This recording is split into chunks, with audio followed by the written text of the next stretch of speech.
இதுக்கு மட்டும் நீங்கள் எனக்கு பதில் சொல்லுங்கள், ஓகேவா? நம்மகிட்ட ஒரு பெரிய மூட நம்பிக்கை என்ன தெரியுமா?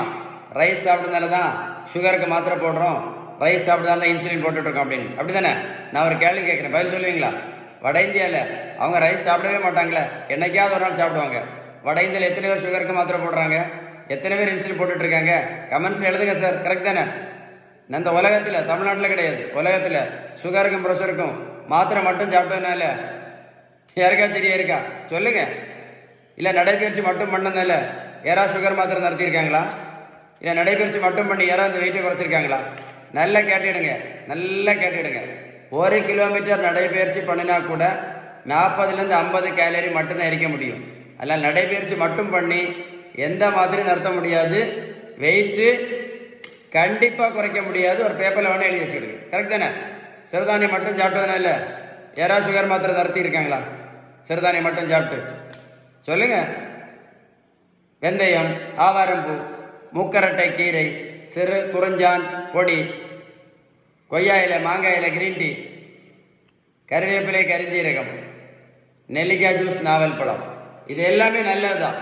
நான் என்ன கேட்குறேன், இதை சாப்பிட்டதுனால யாராவது சுகர் மாத்திரை நடத்தினாங்களா? சுகருக்கு ஒரே ஒரு மாத்திரை போட்டுட்டு இருந்த பேஷண்ட் இப்போ 4 மாத்திரை சாப்பிட்டு, சுகருக்கு மட்டும் மாத்திரை மட்டும் போட்டுட்டு இருந்த பேஷண்ட்டு இப்போ இன்சுலின் சேர்ந்து போட்டுட்ருக்காங்க. வெந்தயம், கருவேப்பிலை, கருப்பு கவனி அரிசி, சிறுதானியம், மூக்கரட்டை கீரை, சிறு குறிஞ்சான் பொடி, வெந்தயம், நடைபயிற்சி, யோகா, மெடிடேஷன். நல்லா கேட்டுடுங்க. மருத்துவத்தோட ஸ்டாண்டர்ட் புத்தகம் ஹாரிசன். அந்த புத்தகம் என்ன சொல்லி தெரியுமா? Sugar, pressure, cholesterol, fatty liver, பித்தப்பைக்கல், தைராய்டு, பிசிஓடி, பிசிஓஎஸ், ஹார்மோன் பிரச்சனை, யூரிக் ஆசிட், உடல் பருமன், இது எல்லாத்தையும் அவங்க சொல்லக்கூடிய ஒரே ஒரு ட்ரீட்மெண்ட் பேலன்ஸ் டயட் மட்டும்தான். கடைசி தான் மாத்திரை. நீங்கள் பேலன்ஸ் டயட் கரெக்டாக ஃபாலோ பண்ணீங்கன்னு வைங்களேன், என்ன ஆகும்?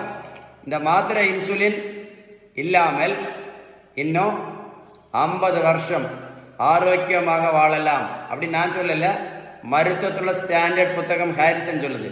அதுக்கு பேர் தான் ரெமிஷன். வாழ்க்கையை வேஸ்ட் பண்ணாதீங்க. உங்களுக்கு பேலன்ஸ் டயட்டை பற்றி ஏதாவது சந்தேகம் இருந்தால் கண்டிப்பாக இந்த நம்பரில் கால் பண்ணி பேசுங்க. இந்த வீடியோ லைக் பண்ணி உங்கள் ஃப்ரெண்ட்ஸுக்கு ஷேர் பண்ணி கொடுத்தீங்கன்னா நிறைய பேருக்கு யூஸ்ஃபுல்லாக இருக்கும். கண்டிப்பாக ஷேர் பண்ணி கொடுங்க, ஓகேவா?